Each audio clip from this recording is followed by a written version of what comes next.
ಹಡದಾಳ ಸೂರವ್ವ ಮಗನ ಪಡದಾಳ ಮಾಯವ್ವ ಹಡದಾಳ ಸೂರವ್ವ ಮಗನ ಪಡದಾಳ ಮಾಯವ್ವ ಹಡದಕ್ಕಿ ಸೂರಮ್ಮ ಹೌದು, ಪಡದಕ್ಕಿ ಮಾಯಮ್ಮ ಹೌದು. ಸೂರಮ್ಮ ದೇವಿ ಲಿಂಗ ಬೀರಣ್ಣ ದೇವ್ರನ್ನ ಹಡದಳು ಖರೆ. ಆದ್ರ ಮುಂದೆ ಏನಾಯ್ತು, ಕಾಡರುದ್ದರ ಭೂಮಿ ಕೊದಲಿಗೆ ನಂದನ ವನದೊಳಗೆ ಒಯ್ದು ತೊಟ್ಟಿಲು ಬಿಟ್ಟಿದ್ರು. ಹೌದು, ಆ ತೊಟ್ಟಿಲೊಳಗೆ ಅದು ಕಂದ ಆಡ್ತಿತ್ತು. ಹೌದು. ಕೈಲಾಸದೊಳಗೆ ಶಂಕರನಿಗೆ ಅರಿವಾಗಿತ್ತು. ಪಾರ್ವತಿ ಪರಮೇಶ್ವರರು ಅಲ್ಲಿಗೆ ಬಂದಿದ್ರು.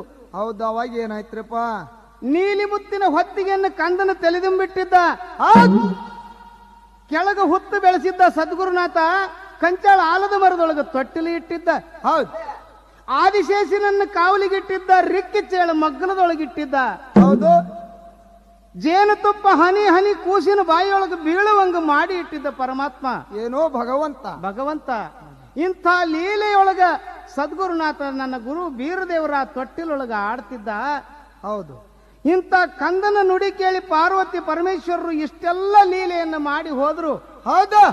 ಆದ್ರ ಮುಂದೆ ಏನಾಯ್ತು, ಹಡದಿದ್ದಳು ಸೂರವ್ವ ಖರೆ ಅಡವಿಗೆ ಬಿಟ್ರು. ಹೌದು.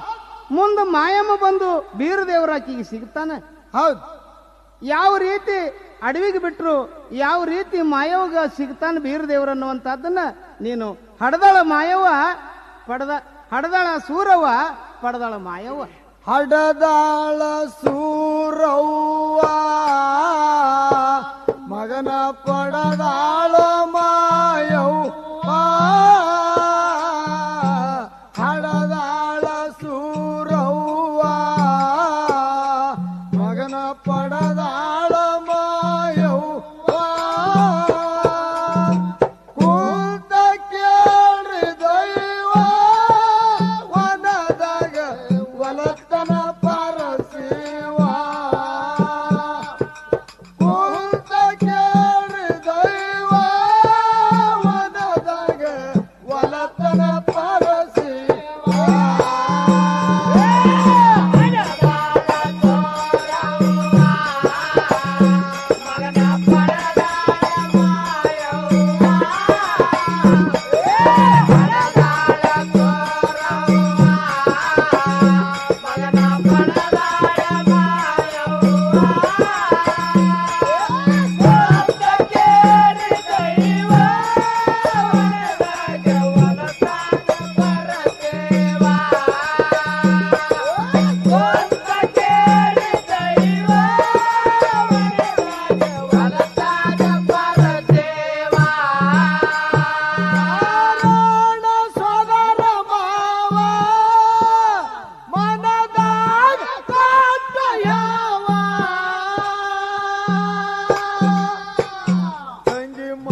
ಹಡದಾಳ ಸೂರವ್ವ